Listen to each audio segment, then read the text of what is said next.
High gas prices will be top of mind for many people traveling this summer. To talk about what's driving up prices at the pump and if we can expect relief anytime soon, we're joined by Charlie Schwartzel, Head of Investments and Advice in Houston. Thank you so much for being here today. Thanks for having me. So, Charlie, can you first talk about why we're seeing an increase in gas prices?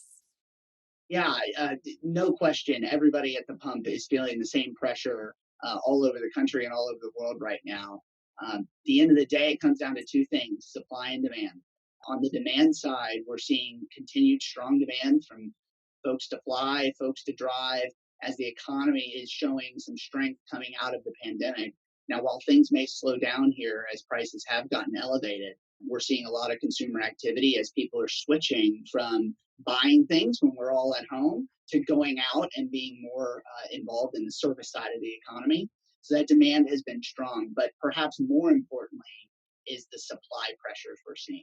And so with the war in Ukraine and the impact that Russia has on the economy, especially oil and gas prices, as a very large producer, we've seen a cutback in the supply of oil and natural gas, and that has caused prices to surge. And how are high gas prices impacting air travel? It's interesting. You would expect at some point then to really clamp down on air travel. But again, we're seeing consumers that are out and wanting to travel and fly again. And I don't know about you, but if you've looked at airplane ticket prices, they're through the roof. And unfortunately, I think that they're likely to stay that way until we see consumers respond and say, maybe I'm not going to fly this time. Maybe I'm going to drive or do something closer to home. The big question is, does it look like gas prices are going to cool down anytime soon? I wish I had better news for you, Jackie, but unfortunately, I think the only things that in the very near term that would alleviate some of the high oil and gas prices and gasoline prices would be a fundamental change in one of those demand or supply dynamics. So, if the economy were to slow and approach more of a recessionary environment, which hopefully isn't the case, but it's certainly a possibility as prices and interest rates have been high.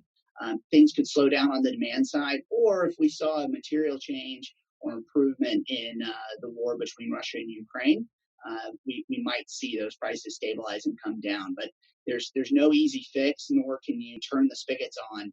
I sit here in Houston, Texas, energy capital of the world, and there's not an easy way to solve this. It's going to take time.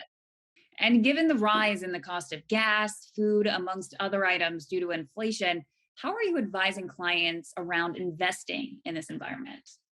It's a tough environment to be investing, and really we're anchoring back on, I guess, two concepts. One, from an investment standpoint, make sure that you're reviewing your portfolio, the risky assets, the not as risky assets, and making sure that those are aligned to the goals and objectives you're trying to achieve. And then also returning to budgeting and making sure that you're pinching pennies where you can to save money, knowing that food prices, gas prices are likely to remain elevated for some time.